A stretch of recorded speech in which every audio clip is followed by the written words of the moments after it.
Programme what to watch से मैं हूं मोहसिन अदील चौधरी।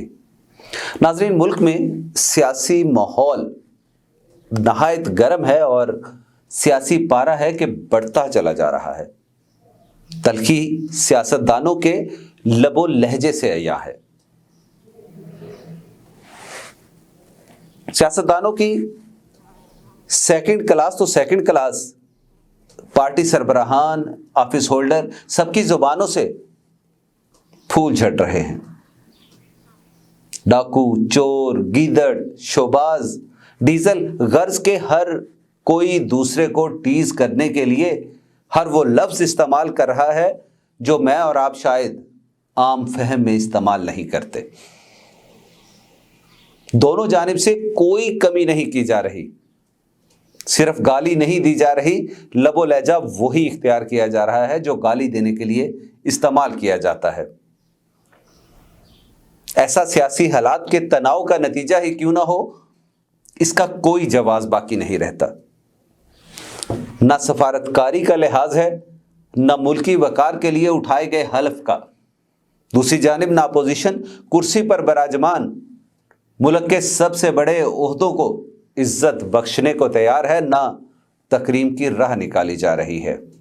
लड़ने, मरने, धरने देने की बातें, यहां तक कि गली गूचों तक मामला ले जाने की धमकियां दी जा रही हैं। कोई भी किसी तौर इस मामले को जस्टिफाई नहीं कर सकता। ऐसा क्यों है?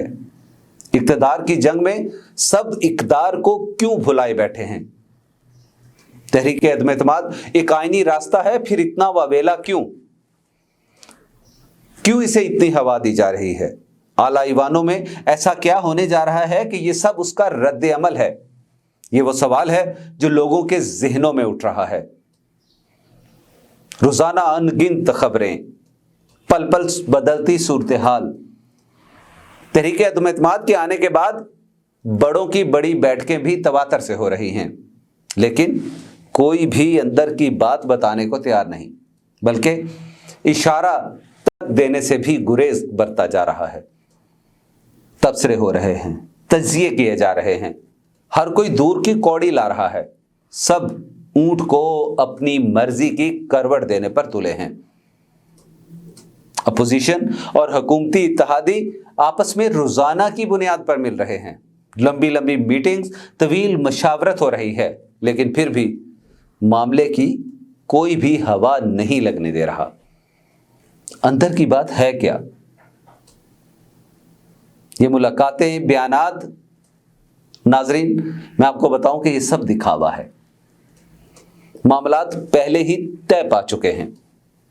किसको किसका साथ देना है, किस कीमत पर कोई जमात दूसरी पार्टी की छतरी तले आने को तैयार हुई, ये बातें फाइनल हो चुकी हैं। वादे वईद हो चुके, गारंटियां भी दी जा चुकी। अब तो सिर्फ इस शेर की अमली ताबीर का इंतजार है। जी का जाना ठहर गया है, सुबह गया या शाम गया। जब तक कौमी असम्बली का इजलास नहीं बुलाया जाता, मीटिंगों का यह सिलसिला यूं ही चलता रहेगा। आप और हम सब आनिया जानिया भी देखेंगे, सस्पेंस भी पैदा किया जाता रहेगा, लेकिन बिलाखिर पर्दा उठना तो है। इस पर्दे के पीछे है क्या? ये वो $1 बिलियन सवाल है जिसके जवाब का सभी को इंतजार है। चलिए कुछ पर्दा हम उठाए देते हैं। बात कुछ यूं है कि तहरीके अदम-ए-एतमाद कामयाब होने जा रही है। हुकूमत प्लानिंग कर रही है कि अपने अंदर टूट फूट पर बनने वाले बागी ग्रुप का रास्ता कैसे रोके। आइन के आर्टिकल 63A की मुज़ाहिका खेज तशरीह भी सामने आई है। यह अलग बहस है। अपोजिशन की जुबान में बात करूं तो ज़मीर की आवाज़ पर लब्बैक कहने वालों के आगे हुकूमत बंद बांधने की तदबीरें सोच रही है, क्योंकि ये सभी कोशिशें यूं बेकार हैं कि शायद इनकी ज़रूरत भी पेश ना आए। बाला ही बाला नैया को पार लगा दिया जाए। हुकूमती इत्तेहादी जमातों से अपोजिशन के मामला तय पा चुके हैं, बस ऐलान होना बाकी है। काफ लीग, MQM, BAP और GDA वगैरह सभी का किरदार کیا ہوگا یہ طے ہو چکا، کس پلڑے میں وزن ڈلے گا اور کیوں یہ بھی فائنل ہے، کیونکہ پہلے ہی ڈلنے والے اصل وزن سے پلڑا ایک سمت جھک چکا۔ آپ حیران ہوں گے کہ یہ بات یہاں تک ہے کہ وزارت عظمیٰ سے وزارت اعلیٰ ہی نہیں، وزارتوں کی تقسیم کا فارمولہ بھی طے پا چکا، کس کو ہٹانا ہے کس کو لانا ہے، صوبوں کے گورنرز کون ہوں گے، اسمبلیوں کے سپیکرز ڈپٹی سپیکرز کے عہدے کون سنبھالے گا، چیئرمین سینٹ سے لے کر صدر مملکت کی تبدیلی کب کیسے اور کیوں کر ہوگی، کس کو کیا ملے گا، کئی ماہ سے جاری درپردہ مذاکرات میں عہدوں کی بانٹ ہو چکی۔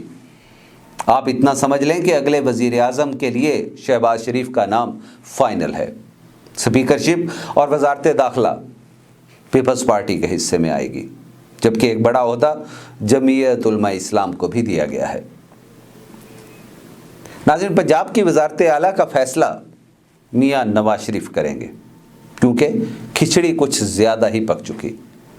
ترین، علیم اور کاف لیگ میں سے شاید ایک آدھ گروپ ڈراپ ہو، نئی اتحادی کی رائے پر ہی نئے وزیر اعلیٰ کا انتخاب کیا جائے گا، جو سب کو قابل قبول ہوگا۔ آپ کو یہ بھی بتاتا چلوں کہ تاریخ میں پہلی بار آنے والے دنوں میں قومی اور صوبائی اسمبلیوں کے انتخابات الگ الگ وقت میں ہونے جا رہے ہیں۔ میاں نواز شریف اس موقع پر ڈٹے ہوئے تھے کہ تبدیلی کے فوری بعد اسمبلیاں تحلیل کر دی جائیں اور نئے مینڈیٹ پر نئی حکومت کمانڈ سنبھالے۔ تاہم اس سے قبل کچھ درکار آئینی ترامیم ہوں گی، جس کے بعد ہی اسمبلیاں توڑ کر نئے پروسیس کی طرف بڑھنے پر زور دیا جا رہا تھا۔ تحریک عدم اعتماد کا شور تو 2 ماہ سے جاری ہے، تاخیر اسی نقطے پر معاملہ طے نہ پانے کے باعث ہو رہی تھی۔ اس کا حل نکال لیا گیا ہے۔ پہلے قومی اسمبلی تحلیل ہوگی، انتخابات ہوں گے، صوبائی اسمبلیاں مدت پوری کریں گی اور پھر صوبوں میں انتخابات کرائے جائیں گے۔ آئین بھی اس پر قدغن نہیں لگاتا، تاہم اس معاملے پر ابھی قائدین کی آراء میں تضاد ہے، جسے حتمی شکل دی جا رہی ہے۔ ناظرین، قومی اسمبلی کی تحلیل اس لیے ضروری سمجھی جا رہی ہے کہ ان حالات میں ایک تو پرفارمنس مشکل ہوگی، دوسرا پارٹیوں کو یہ ڈر ہے کہ قوم کا حافظہ کمزور ہونے پر لوگ پی ٹی آئی حکومت کی گورننس کی کوتاہیوں کو بھول نہ جائیں اور سب کیا دھرا نئی حکومت کے گلے نہ پڑ جائے، یعنی لینے کے دینے نہ پڑ جائیں۔ تیسرے مرحلے میں بلوچستان حکومت کا خاتمہ بھی پلان میں شامل ہے۔ چند بڑے عہدوں کا تو میں نے ذکر کیا کہ کس جماعت کو مل رہے ہیں اور کون ان عہدوں پر براجمان ہوگا، لیکن صوبوں کے گورنر، اسمبلیوں کے سپیکر، ڈپٹی سپیکر، وزراء کون ہوں گے، کس جماعت کو کتنا حصہ ملے گا، یہ بھی طے شدہ ہے۔ یہ جاننے کے لیے آپ کو میرے اگلے ویلاگ کا اور پروگرام وٹ ٹو واچ کا انتظار کرنا ہوگا۔ چند ہی گھنٹوں بعد نیا ویلاگ اور نئی انفارمیشن لے کر پروگرام وٹ ٹو واچ کے ساتھ آپ کے سامنے آؤں گا۔ یہ سب جاننے کے لیے ہمارے چینل کو بھی سبسکرائب کرنا مت بھولیے گا۔ تازہ ترین اپڈیٹس حاصل کرنے کے لیے ہمارے چینل وائس ٹوڈے نیوز کو سبسکرائب کریں اور ساتھ میں دیے گئے بیل آئیکن کے بٹن کو دبانا مت بھولیے۔